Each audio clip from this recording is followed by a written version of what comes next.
Hello, today I'm going to try my hand at a reaction video.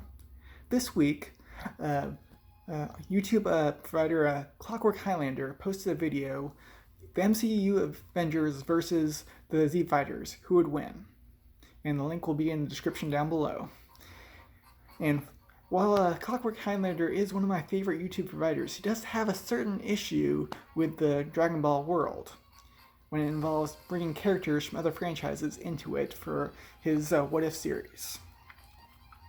And similarly, while I agree with the outcome of his video here, as it has the objective power levels of the two teams in their respective universes, he skips the most important part, the actual fight, because in this fight there's no neutral ground.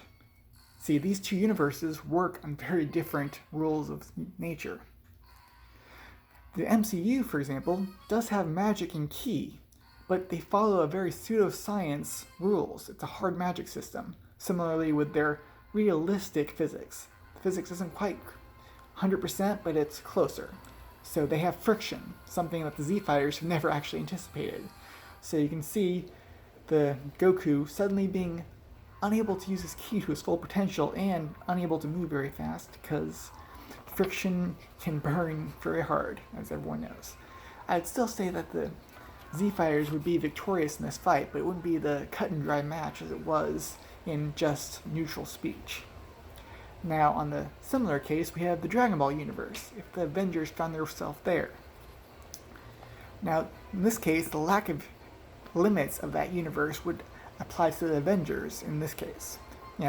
Captain America, Steve Rogers, as well as Black Widow and Clint Barton, I believe is the Hawkeye's real name, would be boosted by the anime logic of that world.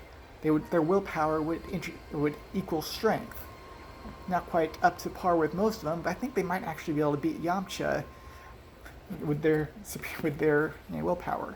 Then we get into Thor, who is a literal god, who would be able to gain unlimited energy based again on anime logic.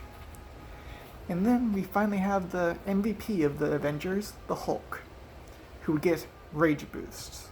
Anyone that's seen any of the Broly movies knows rage boosts put Broly above the other Z Fighters, especially if we're only counting them in the DBZ canon, not into Super.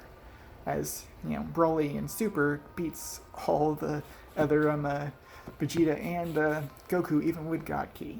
So I could see Hulk, with his rage boost powered by the rules of the Dragon Ball universe, actually defeating the entire Z Warriors. But I might be wrong. Let me know in the comments down below.